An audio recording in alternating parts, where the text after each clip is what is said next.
one. No more power to weep. No more power to weep. No more power to weep. There's a difference between weeping and crying. Crying means to shed tears. It could be tears of pain, tears of grief, tears of joy. So not every crying has a negative connotation. There are people that evoke emotions of joy is to cry.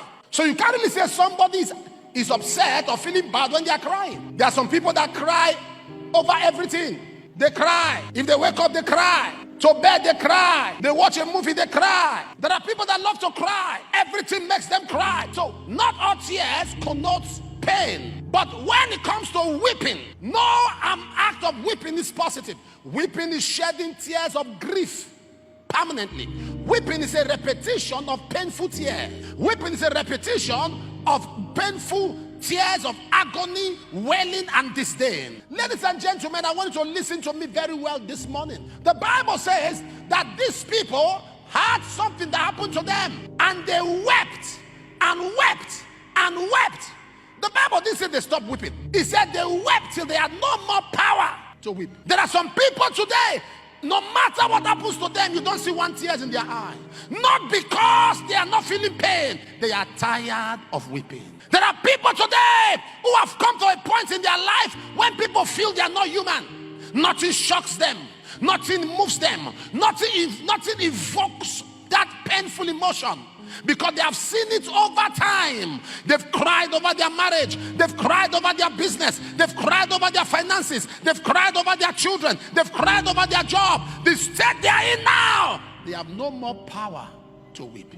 Nothing you tell them that shocks them. Because what matters to them, Satan has come for it. The things that they hold sacred and dear, the devil has come for it. And now the state they are in now, they have no more power to weep. David's men went through that state in their life when they cried till they were exhausted.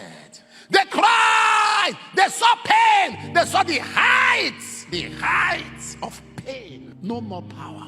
There are people that even if somebody dies, they will shed tears. They've lost people that matter to them. Not that they're not human. Not that they don't have feelings. These are people who are in their 30s, but they've gone through pains as though they're in their 50s. There are people who are less than 40 years old, but if they tell you the story of their life, you will ask them, in how many years did this happen? They have cried. They have seen pain. Like Jeremiah said in Lamentation chapter 3 and verse 1, he said, I am a man who has seen affliction. I'm a man who have seen pain. I'm a man who have seen struggle. I don't cry, not because I'm not feeling the pain, but because I have come to a point in my life where I have no more power to weep.